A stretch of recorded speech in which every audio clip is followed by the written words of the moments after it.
So before your relationship, what was life like for you? Well, life's always been like a roller coaster.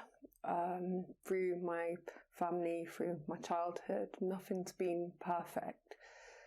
So when I did get into a relationship, the behaviour that I was on the receiving end of, I thought was normal because I'd been experiencing it through my family as well. Okay, and were you in a relationship with the person that you fled from? Yeah. Okay, and how long had you been together? 3 or 4 months. Did you realise quite quickly it was an abusive relationship, or like you said, you had issues with your family before? When did you start to think, oh, hang on a minute? I started thinking something wasn't right when I started talking to my sister about it. She was like, that's not right. I mean, she was trying to help me, but at the time I was going through the denial stage and I wouldn't accept it. And it wasn't until she kicked me in the stomach and I ended up in hospital, and that's when it clicked in my head and I was like, this isn't right, I need to get out.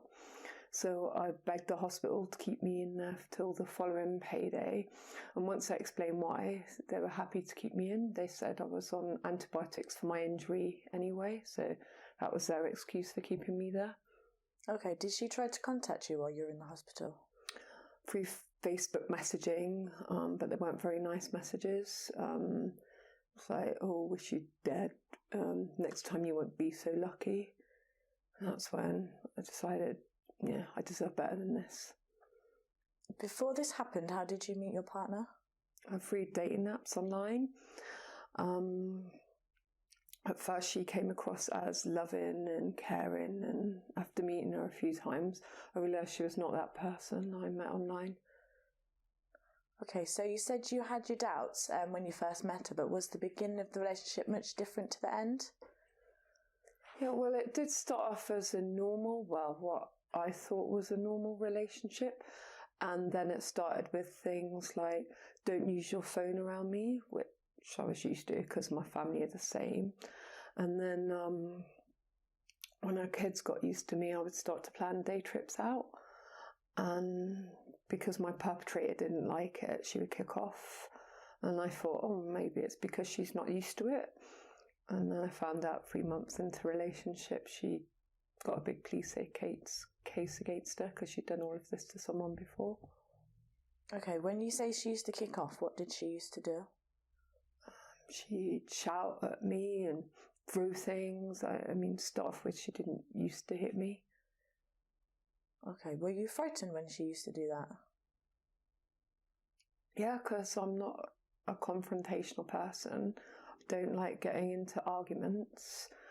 And I said to her multiple times, I'm uncomfortable in this situation, I'm going to go for a walk. And it was at this point that she locked the door and not let me out. Okay, so there were signs, but do you feel like you ignored them?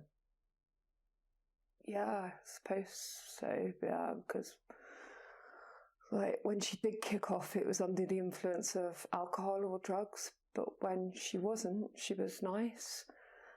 And towards the end of the relationship, she started drinking every day, and that's when I thought to myself, you know, I can't take this, it's too much, I need to get out. And I started talking to my sister about it, and she was like, that is not right. I mean, I didn't believe her at first because I thought it was normal behaviour. And one night I sat there thinking, maybe my sister's right. That's when I tried to leave. And I said to her, look, this isn't working. You know, we need to go our separate ways. And that's when she put me in hospital. So when you were in the hospital, that's when you felt you should leave? Yeah. Okay, and would you say that the hospital helped you to do that? Yeah, they were brilliant. I mean, I couldn't fault the staff at all. There was one woman who was like, you need to go, but when she got told the full story, she fought my corner and advised me to go to the police. I decided not to go to the police because they'd failed me in the past with my family. I just said that, you know, no one's allowed to come and see me and don't give my details over the phone.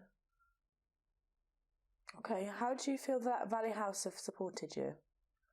Well, my support worker, I can't fault Valley House at all. I mean, my support worker has helped me with my mental health. She advised me to go to the crisis team, even though they'd failed me in the past. And she helped mould me into a new person, so make me realise not everyone is like that. I'm not that old me where I used to let people walk all over me. I can now stand up for myself. Okay, and do you feel that Valley House listens to you? Yeah, I mean, I feel like I've got a voice now, as in, like, I know when I need to reach out for help. I know, like, if I'm having a breakdown, I know what I need to do. I mean, quite a few of the staff at Valley House have been amazing. They've been with me every step of the way.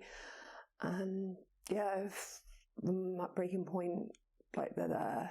If I need to go to hospital, you know, they've been fantastic. And do you have any advice for anyone experienced domestic abuse that's considering leaving? I would say don't be scared to reach out for that help. You know, I know it's a scary process. I know it's a long road to go down, but once you're 6 months down the line, you're going to feel so much better. And you're going to have a purpose of living. You're going to be free from your perpetrator. You're going to be free. You know, don't just sit there thinking this is happening to me. You know, there's always someone that's going to listen to you. I mean, I know how hard it is to be tempted to go back to your perpetrator, but don't go back.